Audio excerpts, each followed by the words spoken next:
akwai masu yawo da sunan suna cewa su ne sai da amarya su ne sai da amarya. To ga yau sai da amarya ita ce nan ta hakika da kuke ji. Maman dan baiwa da kuke ji ta sarkato ita ne na. Yau ga buga ta ido da ido kuru-kuru. Wanda ta ga shugaba annabi Muhammadu kuma ta yi zance da shugaba Muhammadu Rasulullahi.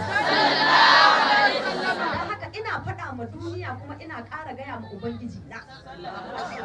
Faɗar da nake yi na ga ma'aikin Allah izini ne aka yi ma. Idan ba a yi min izini ba ban isa in zo ma wannan gurin na malabin ba.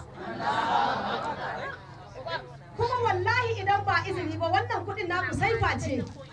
Ba naira bane na Najeriya haba ba abin mamaki bane kwakwalwar kan ga in san su. In ba annabi Muhammadu sanin mini wannan sai shugaba Muhammadu Rasulullah.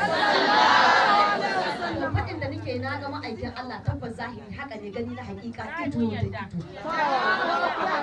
Kuma na faɗa ma Ubangiji na idan ƙarya nake idan ku so ni ko ku bani abin ku na roƙi Allah subhanahu wa ta'ala da in cutar da ku da in halakar da ku na roƙi Allah ni halakar da ni ka tarwatsa ni Allah ka kyale al'ummar Muhammadu Rasulullah. Allah ƙara musu karama.